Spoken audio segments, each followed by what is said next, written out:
Hello, आप सबको जय मसीह की। आज परमेश्वर का अनुग्रह फिर देखिए कि आज फिर हम जीवितों के बीच में पाए जाते हैं। और वो संसार, जिस संसार को परमेश्वर ने रचा है, और वो हम जिसे परमेश्वर ने बनाया है, आज उसी संसार को देखने के लिए, उस संसार को पाने के लिए, उस संसार का आनंद लेने के लिए आज परमेश्वर ने हमें फिर जीवित रखा और जीवितों के बीच में रखा। और जीवन तो हम पाते हैं, और इस जीवन के साथ साथ हमारे अंदर कुछ कूढ़न चलती है। हम तकलीफ में होते हैं, परेशानी में होते हैं, कई सारी बातों में होते हैं, और हम उस बातों को परमेश्वर की ओर से परीक्षा का नाम देते हैं और बार बार बोलते हैं कि हे परमेश्वर, और कितनी परीक्षा लेगा, और कितनी परीक्षा लेगा, और मैं कितनी परीक्षा दूं, मेरे ऊपर इतनी विपत्तियां हैं, इतनी समस्या है, इतने प्रकार की परेशानियां हैं, कितनी परीक्षा दूं मैं, मेरा जीवन तो नाश हो चला है। तो आज देखते हैं कि वचन क्या बोलता है नए नियम से पहला कुरिन्थियों उसका 10वां अध्याय पद 13। तुम किसी ऐसी परीक्षा में नहीं पड़े जो मनुष्यों के सहने से बाहर है, जो हम मनुष्यों के सहने से बाहर है।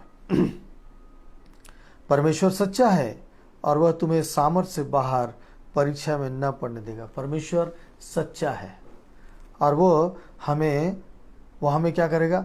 सामर्थ्य से बाहर परीक्षा में पड़ने नहीं देगा, वरन परीक्षा के साथ निकास भी करेगा कि तुम सह सको। परीक्षा के साथ निकास भी करेगा कि तुम सह सको। परीक्षा के साथ निकास मतलब परीक्षा में हम जाएंगे और हम ऐसी परीक्षा में नहीं पड़ेंगे जिसको हम सह भी ना सकें, हमारे सहन से बाहर हो, क्योंकि हमारा सहने वाला हमारे साथ में होता है। दूसरी बात, यहाँ पे जो बहुत बड़ी बात हमारे लिखा है कि परमेश्वर सच्चा है, वह तुम्हें सामर्थ्य से बाहर परीक्षा में न पड़ने देगा, वरन परीक्षा के साथ साथ निकास भी करेगा। मतलब उस परीक्षा के साथ साथ निकास भी करेगा। अब परीक्षा कैसे आती है हमारे जीवन में? कई प्रकार के तरीके से परीक्षाएं आती है। हम सब जानते हैं कि हमारे पास परीक्षाएं आती है। तो क्यों ना हम एक बाइबल की सच्ची घटना की ओर चलें और सच्ची घटना की कहानी को देखें, और उसके बाद फिर हम अपने जीवन को देखते हैं। पुराने नियम से हम देखने चले हैं, पुराने नियम से, बाइबल के पुराने नियम से दूसरा शामुएल और अध्याय 24 में एक ऐसी घटना है राजा दाऊद के विषय में। राजा दाऊद के द्वारा एक परीक्षा होती है। परमेश्वर का जन राजा दाऊद, जिस दाऊद की संतान हम कहलाते हैं, जो परमेश्वर बोलता है कि मैं उन सब के जनरेशन के से तुम्हारे लिए एक उद्धार करता दूंगा। ये उस जनरेशन का मुख्य व्यक्ति राजा दाऊद, उस राजगद्दी का मुख्य व्यक्ति जिस परिवार से यीशु मसीह का आना था, उस राजा दाऊद के साथ एक घटना घटती है। जिस प्रजा के साथ राजा अपने राज्य को चलाता है, वो प्रजा है परमेश्वर की लाडली प्रजा, लाडली जाति इस्राएली। और वो क्या है, बार बार गलतियां करते हैं, और वो इतनी गलती करते हैं कि परमेश्वर नाराज हो जाता है, क्योंकि बहुत बड़े बड़े काम परमेश्वर ने उन इस्राएलियों के बीच में किया। अब वो इस्राएली क्या करते हैं? उस परमेश्वर के सामने फिर गलतियां करते हैं, परमेश्वर नाराज हो जाते हैं, तो वो उनके मुखिया को उभारते हैं। देखिए, अब यहाँ पे हम एक चीज देखते हैं, उनके मुखिया को उभारते हैं। यहोवा का कोप इस्राएलियों पर फिर भड़का और उसने दाऊद को उनकी हानि के लिए यह कहकर उभारा, इस्राएल और यहूदा की गिनती कर ले। इस्राएल और यहूदा की मतलब तो गिनती कर ले कि तेरे पास कितनी प्रजा है, तेरे लोग कितने हैं, परमेश्वर ने तेरे राज्य को कितना बड़ा किया है, कि इस राज्य में कितने लोग हैं, कितने सैनिक हैं, कितने लोग हैं, कैसे लोग हैं। जैसे जनगणनाएं होती है हर 10 वर्ष में, वैसे ही ये राजा दाऊद ने गिनती करा दिया। और परमेश्वर कभी नहीं पसंद करता गिनती कराना। आशीषों को गिनना कभी पसंद नहीं करता कि परमेश्वर जो आशीष देता है उसे हम गिने, क्योंकि परमेश्वर जो देता है वो गिनती से बाहर होती है। लेकिन यदि हम गिनना शुरू करते हैं तो आशीष परमेश्वर की नाराजगी की ओर बदल जाता है। अब वो क्या करता है, अपने सेवक को बुलाता है, बुलाने के बाद अपने सैनिक को बोलता है कि जाओ ऐसा काम करो। वो जबकि उसको बोलता है कि राजा आप ऐसा काम क्यों कर रहे हैं, फिर भी आदेश देता है और ये लोग निकल जाते हैं। और ये लोग जो है निकल कर क्या करते हैं, गिनती करने लग जाते हैं। और गिन के जब वापस आते हैं, योआब जो है ये जाता है गिनती करने के लिए, और योआब जब है अपनी प्रजा की गिनती का जोड़ राजा को सुनाता है। उस जमाने में गिनती का जोड़ जब राजा को सुनाता है और बताता है कि तलवार चलाने वाले योद्धा इसराइल के तो 8 लाख, इसराइल के तलवार चलाने वाले योद्धा कितने, 8 लाख, और यहूदा के 5 लाख निकले हैं। ये योद्धा की गिनती को मैं आपके सामने बता रहा हूँ कि इतना बड़ा राज्य था कि उस राज्य के योद्धा जो थे, यहूदा गोत्र और इसराइली 8 लाख और यहूदा 5 लाख। अब गिनती हो गई और गिनती कराना राजा ने शुरू किया, आरंभ किया, और ये काम भी हो गया। लेकिन ये गिनती कराने का फल हम देखते हैं। प्रजा की गणना करने के बाद दाऊद का मन व्याकुल हो गया। अब उसकी आंखें खुल गई कि मैंने क्या कर लिया, मैंने परमेश्वर के विरुद्ध में यह काम कर लिया और मैंने गिनती करा दी। उसकी आशीषों को मैंने गिनती में बदल दिया।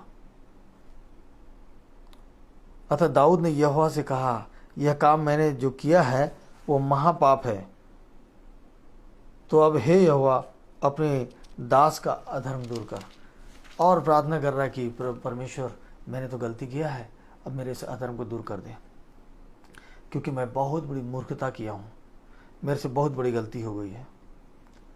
तब गाद नामक एक परमेश्वर का नबी है ना, उस नबी के पास परमेश्वर का संदेश पहुंचता है कि जा तू राजा दाऊद से कह देना।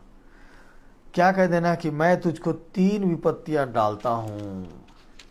राजा दाऊद के पास पहुंचकर वो गाद बोलता है कि मैं तुझ पर, उनका कहना है कि यहोवा ने कहा है कि मैं तुझ पर 3 विपत्तियां डालता हूं और ये विपत्तियां तेरे को दिखाता हूं। तीनों में से तुझको चुनाव करना होगा कि इसमें से कौन सा एक विपत्ति तुझको चाहिए। तब गाद ने दाऊद को जाकर यही समाचार दिया था। अब 3 विपत्ति में से इसको छांटना है राजा दाऊद को। विपत्ति क्या है? विपत्ति है, क्या तेरे देश में 7 वर्ष का अकाल पड़े। पहली विपत्ति परमेश्वर पूछ रहे हैं कि क्या तेरे देश में 7 वर्ष का अकाल पड़े, अकाल डाल दूं, या 3 महीने तक तेरे शत्रु तेरा पीछा करते रहें, या फिर ऐसा करता हूं कि तेरे शत्रु जो है तुझको 3 महीना तक तुझे दौड़ाते रहे और तू भागता दर बदर फिरता रहे, या तेरे देश में 3 दिन तक मरी फैली रहे, या तेरे देश में 3 दिन तक मरी फैली रहे। 3 दिन तक देश में मरी फैले रहना, फैलती है ना मरी, कभी प्लेग आ जाता है, कभी कोई बीमारी आ जाती है। अभी कोरोना है, पूरे देश में, विदेश में, सारे संसार में फैल जाती है मरी।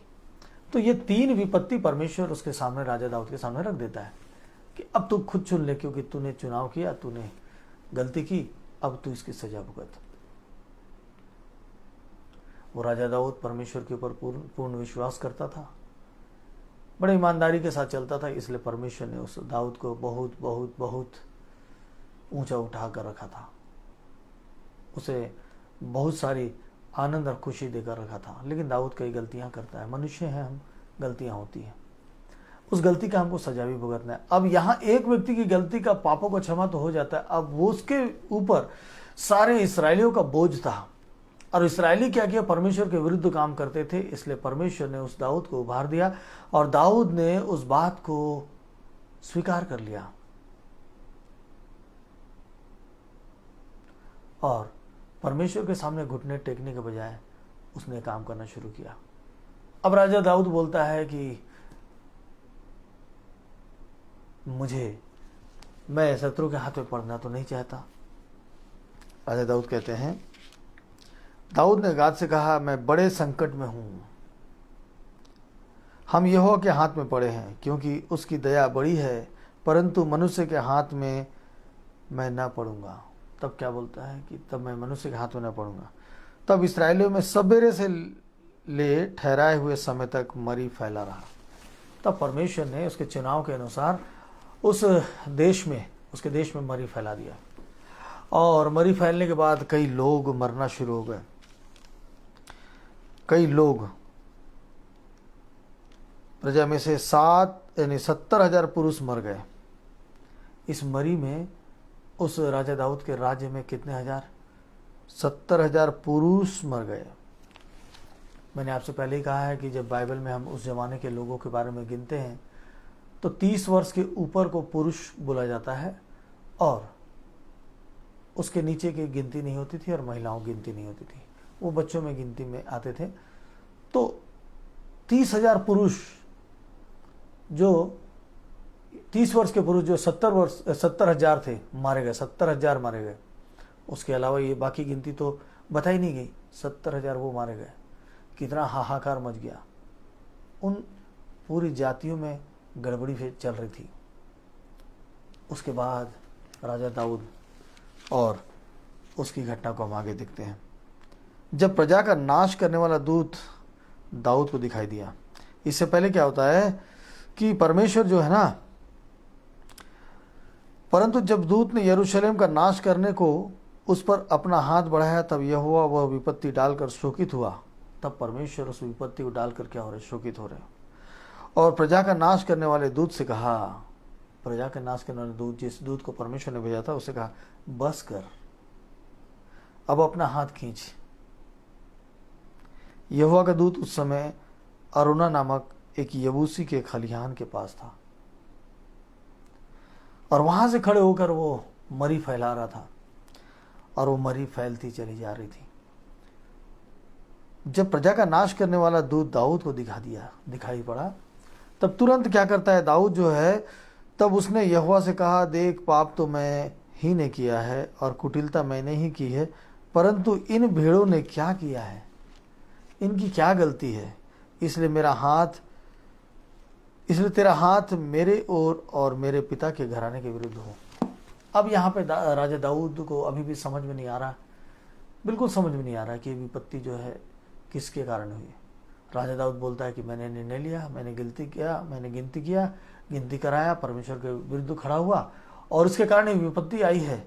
और ये भीड़ के समान जो मेरी प्रजा है, ये बिना कारण के मारी जा रही है, गलती मेरी है। परमेश्वर गलती नहीं करता है।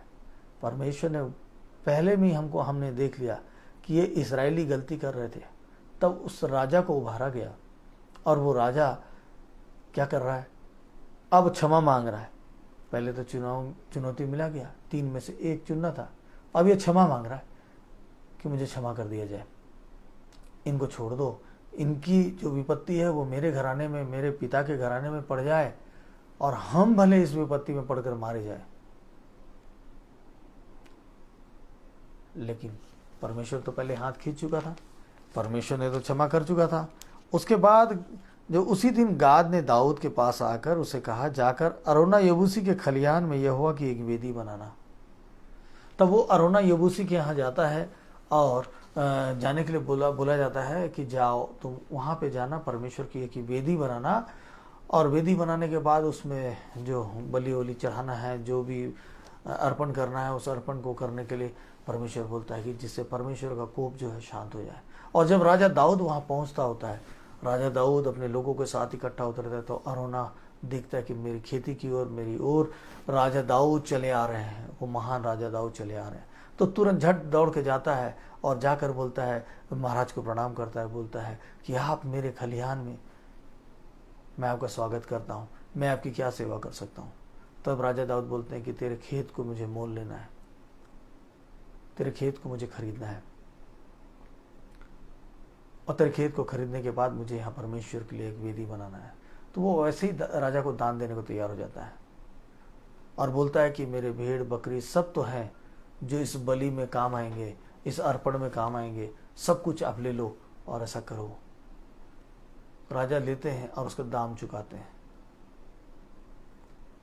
बिना दाम के उस चीज को वो नहीं लेते, क्योंकि परमेश्वर के सामने राजा दाऊद समर्पित कर रहे हैं, परमेश्वर के सामने राजा दाऊद समर्पित कर रहे हैं। और उस बात को लेकर वो राजा दाऊद जो है पैसा देता है, दान खरीदता है उससे, अरोना से, और फिर वो अपनी गलतियों की क्षमा मांगता है, अर्पण करता है, और परमेश्वर उसकी दया को सुनता है। यहाँ पे 3 बातें उसके सामने राजा दाऊद के पास आई थी। आज हम अगर अपने परिवार के मुखिया हैं, हम अगर अपने परिवार के साथ हैं, हम अगर अपने परिवार के लोगों के बीच में हैं और हम उस जगह पर मुखिया हैं, अगर हमारे परिवार के ऊपर विपत्ति है, हमारे परिवार गलतियां कर रहे हैं, हमारे परिवार परमेश्वर के विरुद्ध में खड़े हो गए हैं, तो याद रखिए कि विपत्ति तो आएगी, और उस विपत्ति को लाने के लिए हमारा भी चुनाव हो सकता है। और जब हम देखेंगे कि जब हम परेशानी में होते हैं तो हमारे पास ऑप्शंस आते हैं, जैसे राजा दाऊद के पास ऑप्शन है, 3 ऑप्शन है, वैसे हमारे लिए भी चुनाव होता है कि तुम क्या करोगे, तुम ये करोगे, वो करोगे, वो करोगे, क्या करना चाहते हो। उस वक्त हम क्या कर सकते हैं? हमने पहले ही पढ़ ही पढ़ा कि तुम किसी ऐसी परीक्षा में नहीं पड़े जो मनुष्य के सहने से बाहर है। परमेश्वर सच्चा है और वह तुम्हें सामर्थ्य से बाहर परीक्षा में न पड़ने देगा। लेकिन इसके आगे हम क्या देखे थे हमने? वरन परीक्षा के साथ निकास भी करेगा कि तुम सह सको। यह राजा दाऊद को उस परीक्षा से निकाला ना, वो महान परमेश्वर है, वो अत्यंत महान परमेश्वर है, वो हमसे प्रेम करते हैं। और उनका प्रेम देखिए कि विपत्ति से निकालते भी तो वही हैं, समस्या से निकालते भी अपने पूरे 9 महीने के पूर्ण करने से पहले ही जन्म ले लेता है। और जब वो 3 वर्ष का होता है, उसकी माता उसके दादा दादी के पास उसको छोड़ के अलग विवाह कर लेती है, और वो 3 वर्ष का बच्चा अपने दादा दादी के पास रहना शुरू करता है, और वहाँ रहते ही वो पढ़ाई कर रहा है। उसको पढ़ाई करना बहुत पसंद था, वो पढ़ रहा था। और वो जब वो 15 वर्ष का हुआ, 15 साल के बीतने के आसपास उसके जो सौतेले पिता थे वो भी खत्म हो गए, उनकी भी मृत्यु हो गई। तो उनकी माता वापस अपने माता पिता के घर में आ गई। आने के बाद उसने क्या किया, अपने बेटे के पढ़ाई को छुड़ा दिया और बोला कि तुम खेती बाड़ी में काम करो। और इसे खेती बाड़ी में काम करना पसंद नहीं था, लेकिन उसके स्कूल के जो टीचर थे, जो उन्होंने पढ़ाया था, उनके जो हेडमास्टर थे, उन्होंने उनका सपोर्ट किया और उनको पढ़ने में उनकी सहायता की। और 19 वर्ष की उम्र में ये भी विवाह कर लिए, और विवाह करने के कुछ दिन बाद उनकी पत्नी भी उनको छोड़कर चली गई। ये बचपन से दुखी रहने वाले, उनके जीवन में परीक्षाएं। लेकिन ये व्यक्ति ने ऐसा चीज को खोजा जिससे आज भी हम उनके खोज के कारण हम पढ़ते हैं और उनको धन्यवाद करते हैं। उन्होंने गुरुत्वाकर्षण के बारे में खोज निकाला। आप समझ गए होंगे मैं किस व्यक्ति के बारे में बात कर रहा हूँ। हाँ, वो व्यक्ति न्यूटन। आप बताइए उनके जीवन में कितनी बड़ी बातें हुई, उनके जन्म से पहले ही ये सारी बातें हो गई। तो हमारे जीवन में ऐसी बातें आती है, हम 2 तरीके से देखते हैं, एक विपत्ति आती है और दूसरी हम विपत्ति लाते हैं। और जब विपत्ति लाते हैं उसकी परिस्थिति में हमारे पास ऑप्शंस आते हैं, और अगर हम हमारे जीवन में परेशानी खुद ब खुद आती है, विपत्ति आती है, उसके लिए हम चुने जाते हैं कि उससे हम निकल कर एक नामी जन कहलाएं, इस संसार में हम एक बहुत ऊंचाई में जाएं। तो विपत्ति आना और विपत्ति को सहना दोनों में अंतर है। अगर हम अपने परिवार के साथ मिलकर गलतियां करते हैं तो हमारे पर विपत्ति आती है, और वो विपत्ति नाश को लेके आती है। और तब हमारे पास वहाँ पे चुनाव होता है कि तुम चुन लो कि तुमको इन 3 विपत्तियों में से तुम्हारे जीवन में तुमको कौन सी चीज़ चाहिए। वो विपत्ति अलग होती है, और जो विपत्ति जैसे न्यूटन के साथ हुई वो विपत्ति अलग होती है कि आपके साथ जन्म के साथ कोई विपत्ति जुड़ी हुई है, जो आपके पैतृक से चला आ रहा है, वंशानुगत चला आ रहा है, जिसको आप और मैं एक नए शुरुआत की ओर बदल सकते हैं।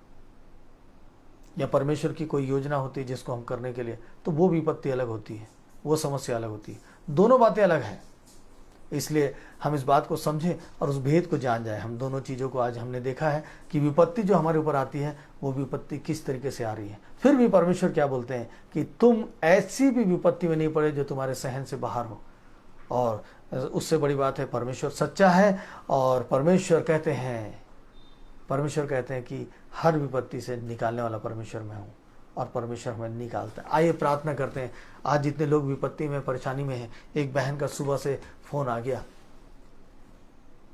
काफ़ी दिनों के बाद उनका फ़ोन आया, उनसे मेरी कई सारी बातें हुई थी। मैं उस बहन को बोला था, बहन मेरा परमेश्वर सुनता और पूरा करता है, एक बार सच्चे दिल से आना। आज वो बहन आज सुबह आ गई।